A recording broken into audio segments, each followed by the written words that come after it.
सुप्रभात बच्चों। आज जो टॉपिक हम लोग स्टार्ट कर रहे हैं क्लास 11th का वर्क है। वर्क पावर एनर्जी से भी लगभग एक एक क्वेश्चन फिक्स होता है। इसके भी जितने केसेस पॉसिबल हो रहे हैं, जितना मैक्सिमम चांस है कि आपके एग्जाम में इन्हीं क्वेश्चन के बेस्ड या इन्हीं फार्मूला पे बेस्ड वहाँ क्वेश्चन आ जाएं, उसके भी चांसेस भी ज़्यादा रहेंगे। तो आपको एक ही काम करना है कि आप जितने फार्मूला बुक पढ़ रहे हैं उनके जो कंसेप्ट वहाँ पर नहीं है, जो फार्मूला नहीं है, उसको लिखते जाएं और वीडियोस को जितनी ज़्यादा बार हो सके सुनती जाएं। जितना नंबर ऑफ़ टाइम्स आप इन वीडियोस को देखेंगे, इन फार्मूलाज को याद करेंगे, उतना ज़्यादा अच्छा होगा कि आप एग्ज़ाम में जल्दी से जल्दी अपने फार्मूलाज को रिकॉल कर पाएंगे। ठीक है, चलिए स्टार्ट करते हैं। तो हमारे पास पहला आता है वर्क। और वर्क क्या होता है ये अभी डेफिनेशन पे ना जाते हुए हम लोग डायरेक्टली आते हैं कि work done by constant force क्या होता है। ठीक है, तो work done by constant force की अगर हम लोग बात करें तो ये जब कोई कांस्टेंट फोर्स किसी भी पार्टिकल पे एक्ट होता है और वो पार्टिकल कुछ डिस्प्लेसमेंट चल रहा हो, तो वर्क को हम लोग बोल देंगे that is a dot product of force and displacement. अब क्योंकि ये डॉट प्रोडक्ट बेटा, तो आप फोर्स का आइदर प्रोजेक्शन ले सकते हैं ऑन डिस्प्लेसमेंट या डिस्प्लेसमेंट का प्रोजेक्शन ले सकते हैं ऑन फोर्स। ठीक है, तो दोनों काम आप कर सकते हैं। एफ डॉट एस यानी कि या F vector dot S vector को आप एफ एस कॉस थीटा लिख सकते हैं, जिसमें आपने क्या करा, कॉस थीटा का कंपोनेंट ले लिया, या सॉरी एस का डिस्प्लेसमेंट का कंपोनेंट ले लिया फोर्स के अलावा। और दूसरा काम वही करेंगे कि फोर्स का कंपोनेंट आप ले लेंगे, फोर्स का कंपोनेंट आप ले लेंगे किसके, डिस्प्लेसमेंट के अलावा। अगर हमारे पास आई जे के फॉर्म में दिया है फोर्स और डिस्प्लेसमेंट भी आई जे के फॉर्म में दिया है, तो दोनों का डॉट प्रोडक्ट लेना हमें आता है। अब अगर हम लोग बात करें कि क्योंकि क्योंकि अगर आप इसे देखें work is equal to integration of F D X है, तो आप इसमें एरिया अंडर कर्व से भी बता सकते हैं कि वर्क डन कितना हुआ है। हमारे पास तीन प्रकार के वर्क होते हैं। पहला है पॉजिटिव वर्क, जिसमें कि फोर्स एंड डिस्प्लेसमेंट दोनों सेम डायरेक्शन में होते हैं। दूसरा है हमारे पास नेगेटिव वर्क, जिसमें force and displacement negative direction, मतलब अपोजिट डायरेक्शन में रहेंगे। तीसरा है जीरो वर्क। तो जीरो वर्क क्या हो सकता है बेटा, जब दोनों के बीच का एंगल 90 डिग्री हो या डिस्प्लेसमेंट जीरो हो जाए। ठीक है, या टोटल कर्व की अगर बात करें तो भी वो नेट एरिया जीरो हो जाए। आइए नेक्स्ट इसके केसेस पे बात करते हैं हम लोग। तो एक केस और ये दूसरा और ये तीसरा, ये केस वही है बेटा जो आपको एग्जाम में एज अ क्वेश्चंस आते हैं। तो यहाँ पर दो प्रकार से वर्क पूछा जा सकता है। एक पूछा जा सकता है कि बताइए बताइए कि फोर्स के कारण कितना वर्क लगा। तो बेटा डिस्प्लेसमेंट को देखो, ये एल है ये थीटा है, तो डिस्प्लेसमेंट कितना हुआ है इसका, एल साइन थीटा। तो आप फोर्स के कारण जो वर्क लिखा जा सकता है उसको लिख सकते हैं M G L sine theta. अब अगर देखें तो एम जी के कारण अगर पूछा जाए तो डिस्प्लेसमेंट एच ऊपर की तरफ हुआ है, और ये जो एच है बेटा इसको आप कैसे निकाल सकते हैं, तो एल कॉस थीटा यहाँ का प्रोजेक्शन हुआ, ये प्रोजेक्शन हो गया एल कॉस थीटा, और टोटल लेंथ था एल, ये लेंथ था हमारे पास एल। तो देख बेटा एच की वैल्यू आप क्या लिख सकते हैं, एच की वैल्यू आप लिख सकते हैं एल इन ब्रैकेट 1 माइनस कॉस थीटा। अब देखो डिस्प्लेसमेंट ऊपर हुआ, एम जी नीचे लगा, तो हमारे पास क्या आ गया, ये नेगेटिव वर्क आ गया। अब अगर एक रॉड को नेक्स्ट केस में देखो, एक रॉड को ऊपर ले जाया गया, तो बोला ग्रेविटेशन के कारण या फील्ड के कारण कितना वर्क हुआ होगा, तो ऊपर ले गया है, फोर्स नीचे लग रहा है, तो डिस्प्लेसमेंट जो वर्क है हमेशा नेगेटिव होना है। अब एच को देखो बेटा, तो रॉड का सेंटर ऑफ मास कितने पे होता है, एल बाई टू, और ये थीटा से ऊपर उठाया गया, तो ये वाला हाइट हो जाएगा L by two cos theta. इनको कॉमन ले लेंगे तो हम लोग L by two 1 minus cos theta आ जाएगा। अगला केस आता है हमारे पास कि एक चेन है और वो चेन का 1/nth पोर्शन हैंग कर रहा है। फ्रिक्शन में भी ऐसा एक सवाल होता है nth पोर्शन का, जिसमें कि आप बोलते हैं मिनिमम कोफिशिएंट ऑफ फ्रिक्शन। यहाँ पे बोल रहे हैं कि अगर इस चेन को उठाकर आप ऊपर रख रहे हैं तो ऊपर उठाने में कितना वर्क लगेगा। तो बेटा चेन का जो सेंटर ऑफ मास होगा वो कितना होगा, जो भी पोर्शन रखा है उसके आधे पे सेंटर ऑफ मास रहेगा, तो इसका आधा कितना हो गया, एल बाई टू एन। अब एल बाई टू एन को आपको उठाकर ऊपर रखना है। अब इसके लिए मास, इस चेन का मास कितना हो जाएगा, M dash into G into H which is L by two N. M dash की वैल्यू कितने निकालेंगे बेटा, एम बाई एन के बराबर, यहाँ पे आया जी, यहाँ पर आया एल बाई टू एन। तो हमारे पास फाइनल जो वर्क डन हो जाएगा बेटा, वो work done in lifting this chain is equal to M G L divided by two N square. अब ये देख बेटा कि यहाँ पर एक एक्सटर्नल एजेंट का वर्क दिया है, तो एक्सटर्नल एजेंट के लिए वर्क के लिए फोर्स ऊपर की तरफ था, डिस्प्लेसमेंट भी ऊपर की तरफ हुआ, वर्क हमारा पॉजिटिव आ गया। आइए अगले केस में आते हैं बेटा। अगर मान लो हमारा कोई बॉडी हो जो कि पानी में डूबा गया हो, रखा हुआ, तो पानी में उसके पे जो एपरेंट वेट लगता है उसका फॉर्मूला आपको पता होना चाहिए, that is mg in bracket 1 minus density of the liquid by density of the solid के बराबर होता है। अब मान लो इसमें बॉडी को डिस्प्लेस किया गया है आपने नीचे की तरफ h से, तो क्या करेंगे, h से मल्टीप्लाई कर देंगे। ठीक है, नेक्स्ट केस आते हैं हम लोग। तो हमारे पास एक बॉडी है जो मास m है, इंक्लाइंड एंगल थीटा पे रखा हुआ है, एल है, इंक्लाइंड लेंथ है, म्यू के coefficient of the kinetic friction है, work done by the resultant force है। तो देख बेटा, पहले तो देख नीचे की तरफ जो डोमिनेटिंग फोर्स है उसका नेट फोर्स वैल्यू क्या हो जाएगा, तो वो हो जाएगा mg sin थीटा, और फ्रिक्शन का जो फोर्स हो जाएगा वो आ जाएगा mu times of normal, normal हो जाता है हमारे पास mg cos थीटा। तो हम लोगों ने नीचे की तरफ का फोर्स लिख दिया। अब डिस्प्लेसमेंट कितना हुआ बेटा, एल से, तो आपने एल से मल्टीप्लाई कर दिया।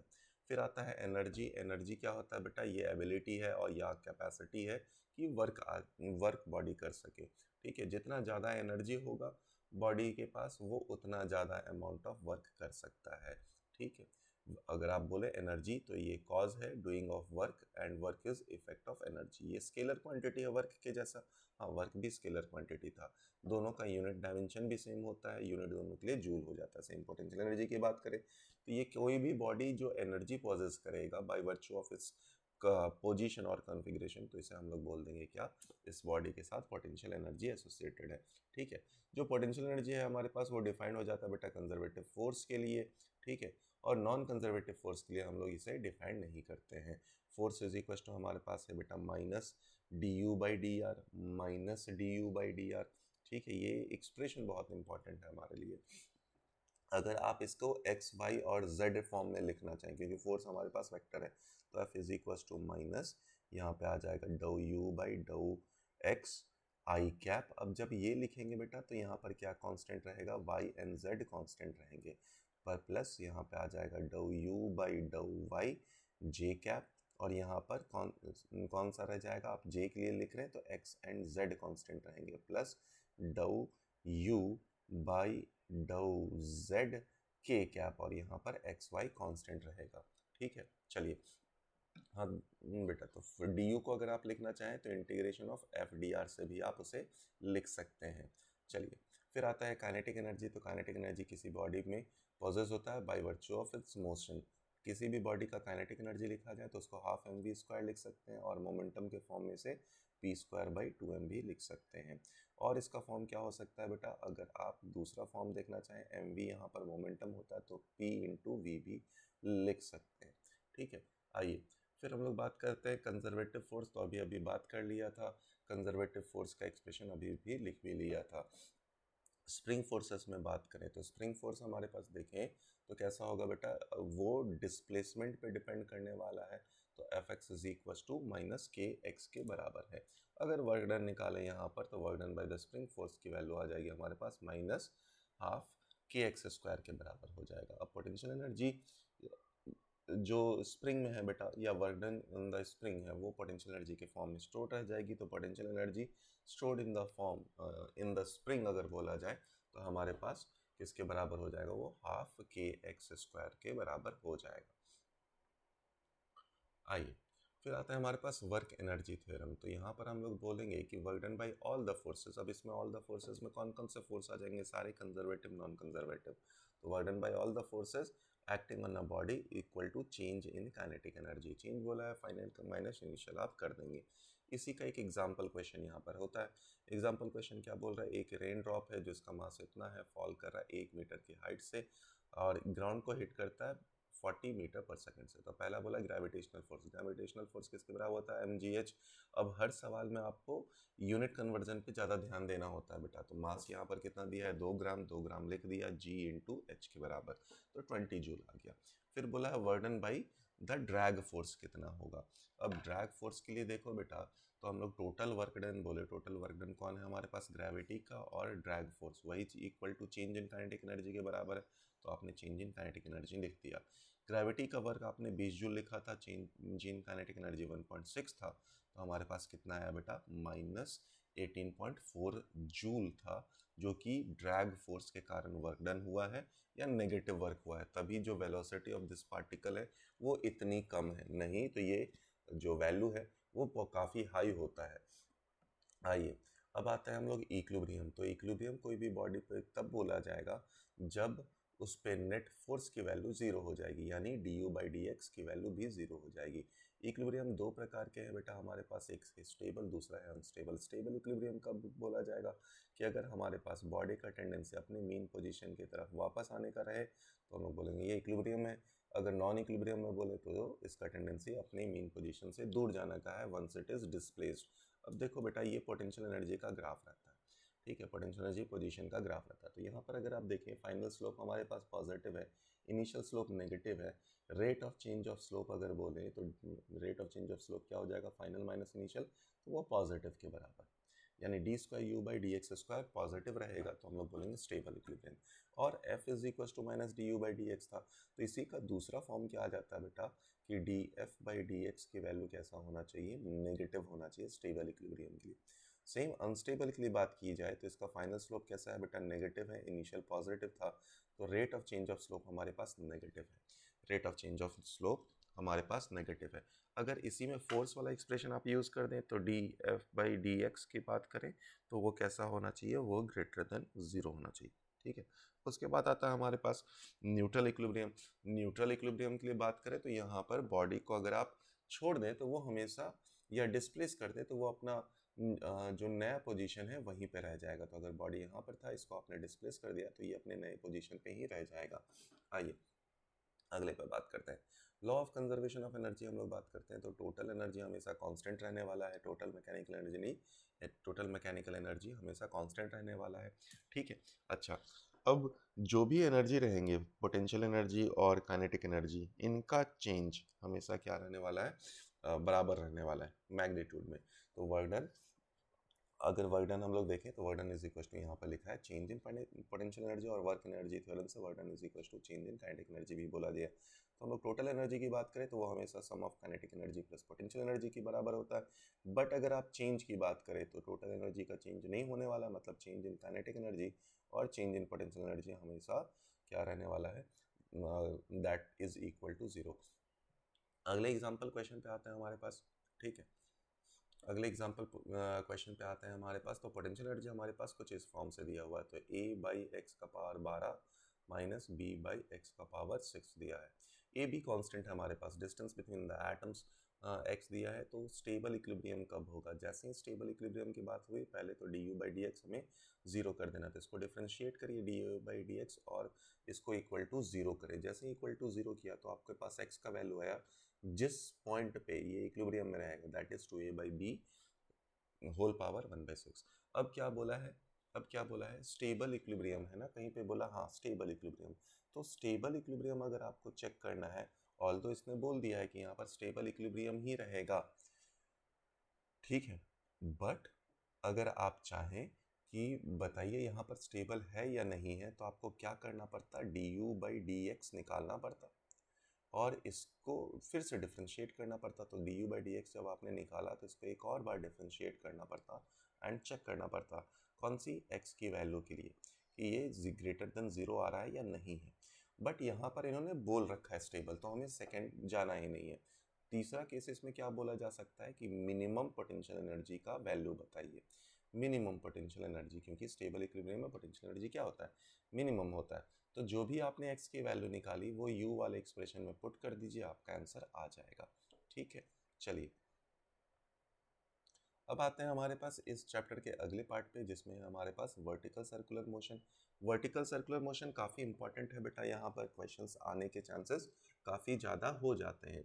आइए देखें क्या है। तो हमारे पास वर्टिकल सर्कुलर मोशन में एक बॉडी लिया जिसको आपने या बॉटम मोस्ट पॉइंट पे जितना कितना वेलोसिटी दिया जाए कि लूपिंग ऑफ लूप हो जाए। लूपिंग ऑफ लूप सवाल में कई बार बोला जाता है बेटा, लूपिंग ऑफ लूप का मतलब क्या है कि इस पॉइंट पे आप पहुँचे तो यहाँ पर टेंशन की मिनिमम वैल्यू ज़ीरो हो सकती है, यही है लूपिंग ऑफ लूप, मतलब जस्ट हो जाए ये, या अपना vertical circular motion just perform कर जाए। ये वी एच हाइएस्ट पॉइंट पे velocity, V L lowest point पे, वी एम भी आप निकाल सकते हैं और यहाँ पे वी पी निकाला। तो वीपी को अगर आप देखें तो velocity at any given point, angle हमारे पास लिया गया है क्या, वर्टिकल्स लिया गया है थीटा, तो टेंशन एट दिस पॉइंट निकाला गया mg cos थीटा, आउटवर्ड लगेगा, और एक फोर्स आउटवर्ड लग रहा होगा बेटा, दैट इज सेंट्रीफ्यूगल फोर्स। तो हम लोग सेंट्रीफ्यूगल फोर्स वगैरह को यहाँ बैलेंस कर देते हैं, तो tension in P is equal to mg cos theta plus m vp square by L. अब vp एंड vl में कंजर्वेशन ऑफ एनर्जी लगा दिया और वहाँ से आया vp square is equal to vl square minus 2gl in bracket 1 minus cos theta. ये हमारे पास vp का पॉइंट आ गया। अब tension at any lowest point अगर लिखा जाए तो tension at lowest point is equal to हमारे पास आ गया mg plus mv square by L के बराबर, tension is equal to mg plus mv square by L के बराबर।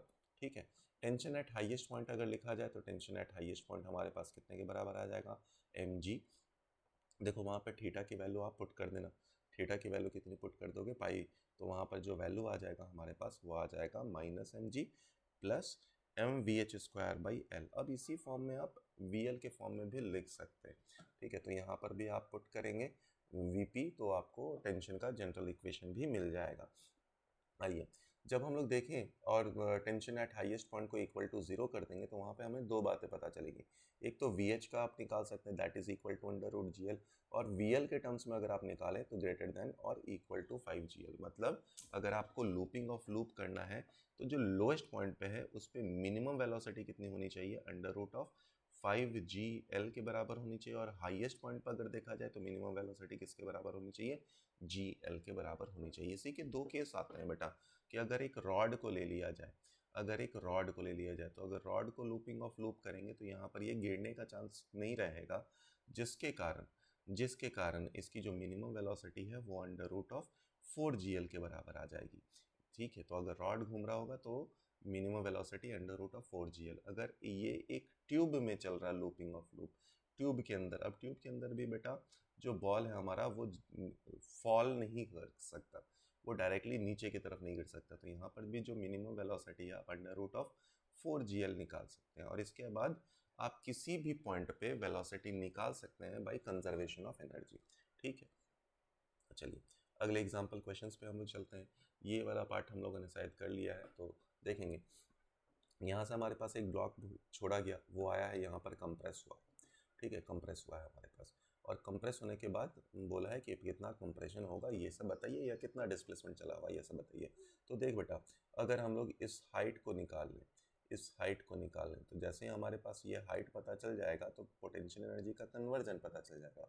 तो अगर ये L है बेटा तो इसका हाइट कन्वर्जन आप H is equal to L sine theta लिख सकते हैं। तो हमारे पास पोटेंशियल एनर्जी आ गया mgh is equal to half K Y square. बस दोनों को सिंप्लीफाई किया, आपका आंसर आ गया।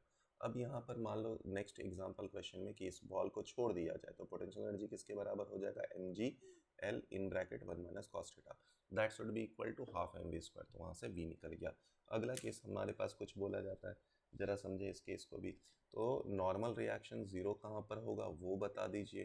ठीक है, फिर बोला जाता है कि जिस पॉइंट पे ये छूट रहा होगा बॉल, ये क्या केस है पहले वो समझो। एक कटोरा है, कटोरे के ऊपर एक बॉल रखा है, इसको आपने स्लिप करने छोड़ दिया, तो एक ऐसा पॉइंट आएगा जहाँ पर ये स्लिप कर जाएगा और नॉर्मल वहाँ पर जीरो हो जाएगा, कांटेक्ट छूट जाएगा। तो पहले तो आपसे पूछा जाता है कि बताइए वो थीटा कितना है, तो याद रखना ये कॉमन सा सवाल है, थीटा की वैल्यू 2/3 के बराबर होगी। जैसे ही आपने थीटा निकाल लिया बेटा तो आपसे पूछा जाएगा बताइए बेटा एच कितना होगा, या ये वैल्यू कितनी होगी जिस डेप्थ पे ये गिर रहा होगा। तो vertical height from the table अगर बोला जाए तो वो वैल्यू है हमारे पास आर कॉस थीटा की वैल्यू, मतलब H 2/3 R, H is equal to 2/3 R के बराबर। अब यहाँ से कई बार वेलोसिटी भी बोला जाता है, बताइए, तो वेलोसिटी भी आप कंजर्वेशन ऑफ एनर्जी से निकाल सकते हैं, v is equal to under root of 2gr/3 के बराबर होगा। फिर आता है हमारे पास power, rate of doing work को हम लोग पावर बोलते हैं, एवरेज पावर हो जाता है वर्क डन बाई टाइम, और इंस्टेंटेनियस पावर को अगर हम लोग बोलें तो वो एफ डॉट वी के बराबर हो जाता है।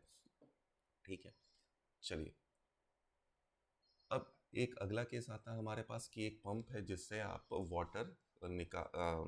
वाटर ग्राउंड से निकाल रहे हैं और लिफ्ट कर रहे हैं, तो बताइए कितना पंप को का पावर वगैरह होगा।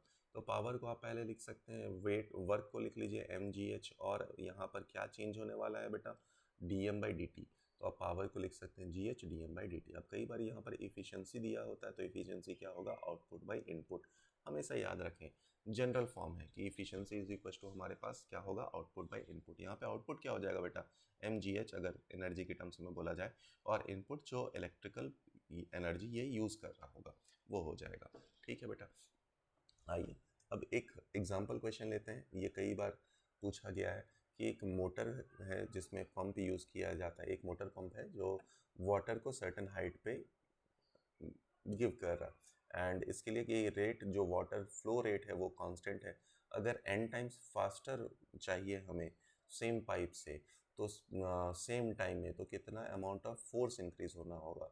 तो फोर्स का एक्सप्रेशन याद कर ले बेटा, फोर्स का एक्सप्रेशन हमारे पास क्या था, तो फोर्स का एक्सप्रेशन हमारे पास था फोर्स इज इक्वल्स टू, अगर आपको न्यूटन्स लॉज याद है तो रो ए वी स्क्वायर के बराबर था। तो आपने यहाँ पे रो ए वी स्क्वायर कर दिया, आपका आंसर आ गया। ठीक है, अब पावर की बात भी कई बार की जाती है, तो पावर क्या होता है बेटा, पावर इज इक्वल टू होता है हमारे पास, अच्छा इसका आंसर यहाँ पर दिया हुआ है, तो पावर इज इक्वल टू हमारे पास क्या होता है, फोर्स इनटू वेलोसिटी। वेलोसिटी को आप n टाइम्स कर दिए हैं, ठीक है, n टाइम्स कर दिए हैं, तो यहाँ पर जो पावर का एक्सप्रेशन आएगा वो n क्यूब के फॉर्म में आ जाएगा।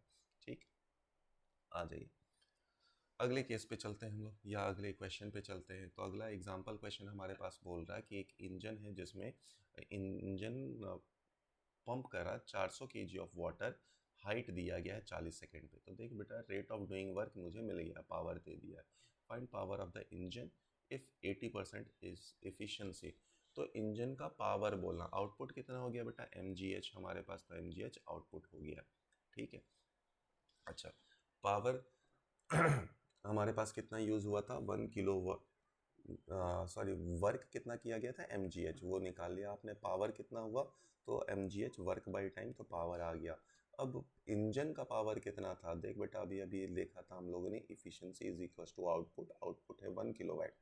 इनपुट पावर कितना होगा, तो बस इसको इधर ले जाइए, input power is equal to आप लिख सकते हैं 1 किलोवाट, 1 किलोवाट डिवाइडेड बाई 0.8, यहाँ से आपका आंसर आ जाएगा। अगले एग्जाम्पल क्वेश्चन में आए कि फोर्स हमारे पास बोल रहा प्रोपोर्शनल है 1/√, या 1/x का पावर 4 से, तो x का पावर 1/4 से प्रोपोर्शनलिटी है, तो फोर्स निकाल लीजिए। अब आपसे पूछा है पावर, देख बेटा पावर क्या था हमारे पास, फोर्स इंटू वेलोसिटी, तो हम लोग पहले फोर्स तो मिल चुका है, वेलोसिटी निकालना है।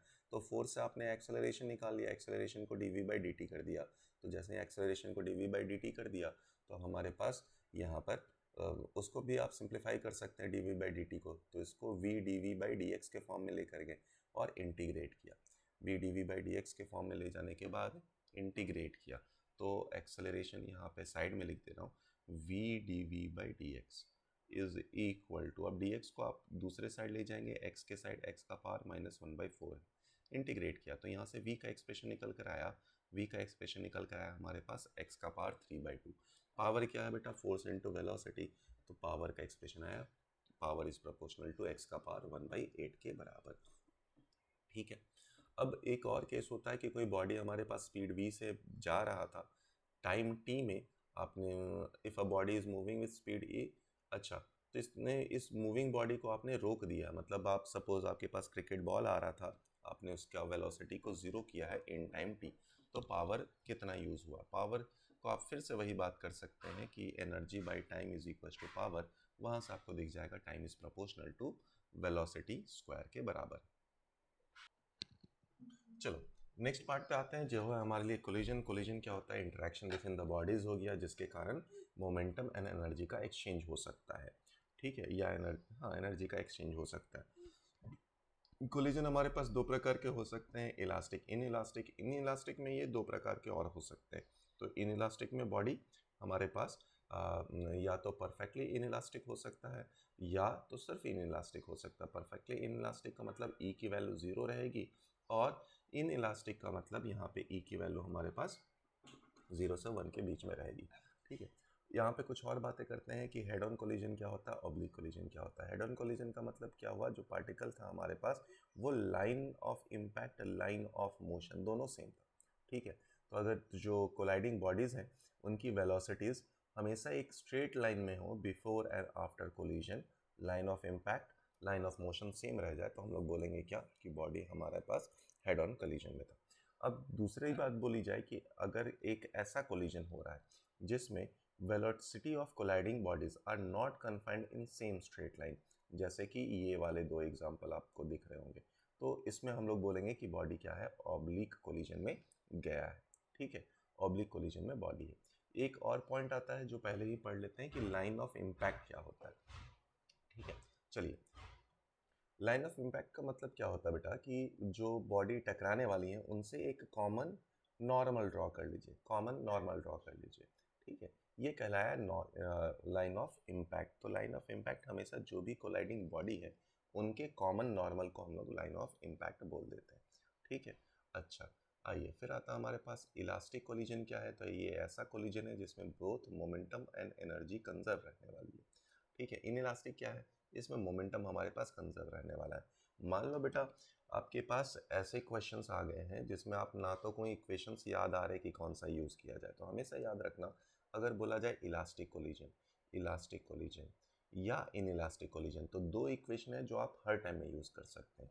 कौन कौन सा इक्वेशन, एक तो मोमेंटम कंजर्वेशन की मोमेंटम इनिशियल फाइनल मोमेंटम बराबर हो, दूसरा velocity of separation is equal to e times of velocity of velocity of approach। अब ये दो इक्वेशन आप चाहें तो हर टाइम में यूज़ कर सकते हैं। एक और एक्सप्रेशन आप यूज़ कर सकते हैं जब कि कैसा रहे, कोलिजन हमारे पास परफेक्टली इलास्टिक रहे, तो उस टाइम आप एनर्जी कंजर्वेशन भी यूज़ कर सकते हैं। ठीक है, अच्छा, परफेक्टली इनलास्टिक कोलिजन। अब देखो बेटा, इनलास्टिक कोलिजन की बात तो कर ही लिए, परफेक्टली इनलास्टिक कोलिजन का मतलब क्या हुआ कि जब बॉडी आएगा वो टकराएगा, तो टकराने के बाद दोनों बॉडीज साथ साथ मूव करेंगे, दोनों बॉडी चपक के मूव करेंगे, तो इस टाइप के कोलिजन को हम लोग बोल देंगे कि कोलिजन परफेक्टली इनलास्टिक है। मतलब एक बुलेट आया था और एक ऑब्जेक्ट में टकराया, टकराने के बाद दोनों साथ साथ मूव कर गए। ठीक है, आइए एक जनरलाइज इक्वेशन बताता हूँ बेटा, किसी भी कोलिजन के लिए जनरलाइज इक्वेशन, तो v1 इज इक्वल टू क्या है, अब इस इक्वेशन को याद करना, that is m1 minus e times of m2 divided by sum of the mass m1 plus m2। अब 1 के लिए आप यहाँ पे लिख रहे थे तो u1 1 के लिए लिख दिया, तो कौन सा बाकी रह गया हमारे पास बाकी रह गया 2 वाला मास, तो उसके लिए आप लिख सकते हैं 1 plus E m2u2 divided by m1 plus m2। अगर सेम आप लिखना चाहें v2 के लिए, तो v2 क्या है, 2 वाला बॉडी, तो इसके लिए आया m2 minus E m1 divided by m1 plus m2। अब यहाँ पर आपने 2 को पहले लिख दिया, तो 2 यहाँ लिखा जा सकता है 1 plus E m1 u1 divided by sum of the mass. ठीक है, अब अगर हमारे पास इलास्टिक कोलिजन बच गया बेटा, तो ई की वैल्यू आप 1 रख दीजिए, ये एक्सप्रेशन आ गया। एक ऑब्जेक्ट अगर रुका हुआ है, मान लो u2 रुका हुआ है, तो ये वाला पार्ट गायब हो गया, ये वाला पार्ट गायब हो गया, तो इस वाले से आप हर कोलिजन में वेलोसिटीज निकाल सकते हैं। अगर इलास्टिक कोलिजन हो बेटा, मासेस हमारे पास सेम हो, तो मासेस सेम हो तो वेलोसिटीज क्या हो जाएगी, इंटरचेंज हो जाएगी। ठीक है, चलिए, और एनर्जी मैक्सिमम एक्सचेंज कब होगा, जब मासेस क्या रहे, सेम रहे या आइडेंटिकल रहे। नेक्स्ट, अगला आता है हमारे पास इनलास्टिक कोलिजन। इनलास्टिक कोलिजन में बेटा हमेशा कुछ ना कुछ अमाउंट ऑफ एनर्जी लॉस होगा। अब देखो कई बार आपसे लॉस ऑफ एनर्जी भी पूछा जाता है, तो लॉस ऑफ एनर्जी आप क्या हमेशा करते हैं कि इनिशियल काइनेटिक एनर्जी जो फाइनल काइनेटिक एनर्जी आएगा दोनों का डिफरेंस ले लेंगे, लॉस ऑफ काइनेटिक एनर्जी भी हमारे पास आ जाएगा। कोफिशिएंट ऑफ रेस्टिट्यूशन क्या हो जाएगा, ratio of relative velocity of separation divided by relative velocity of approach के बराबर। परफेक्टली इलास्टिक कोलिजन रह गया हमारे पास, तो ई की वैल्यू 1, अगर परफेक्टली इन इलास्टिक कोलिजन रहा तो ई की वैल्यू 0, अगर इन इलास्टिक कोलिजन रहा तो ई की वैल्यू 0 से 1 के बीच में। अब देखो बेटा कई बार हमारे पास ये सवाल होता है, और इस सवाल को समझें कि एक बॉल है और वो बॉल h हाइट पे है और वो वहाँ से गिरा, गिरने के बाद टकराया होगा, टकराने के बाद इसकी वेलोसिटी क्या हो गई ये बताइए, तो फिर बोला जाएगा कि nth कोलिजन के बाद बताइए इसकी वेलोसिटी कितनी होगी nth कोलिजन के बाद। ठीक है, फिर इसमें और भी केसेस आते हैं जैसे कि हाइट वगैरह बताना, टाइम वगैरह बताना, तो वो सब यहाँ पर समझते हैं। तो पहली बात समझे कि टकराने के बाद बॉल के पास nth कोलिजन के बाद जो वेलोसिटी होगा वो होगा e का power n times of v not. v not क्या निकाल सकते हैं बेटा, initial velocity v not is equal to under root of 2gh, तो आप ये निकाल सकते हैं। दूसरा हाइट कितना अटेंड हुआ है, तो H N height after nth collision is equal to E का पावर 2n इंटू एच के बराबर। फिर अगर आप सम करें बेटा टोटल डिस्टेंस ट्रेवल, तो ये ट्वाइस h1 डिस्टेंस है, मतलब ऊपर गया है नीचे भी आया है, इसके लिए भी ट्वाइस h2 है। तो आप टोटल डिस्टेंस को अगर h1 plus twice h1 plus twice h2 करते जाएं और फिर उसको सम कर दें, जो कि जीपी का सम बन जाएगा, तो आप क्या लिख सकते हैं, total distance travel that is equal to H in bracket 1 plus A square by 1 minus E square total time. अब हर के लिए यहाँ पे टाइम निकाल सकते हैं, H is equal to half G T square. यहाँ पे ट्वाइस T1 निकाल सकते हैं, ट्वाइस T2 निकाल सकते हैं, ट्वाइस T3 निकाल सकते हैं, फिर सबको सम कर देंगे तो total time is equal to under root of T not. T not की वैल्यू क्या है, टी एच बाई या 2h बाई जी के बराबर in bracket 1 plus E by 1 minus E के बराबर।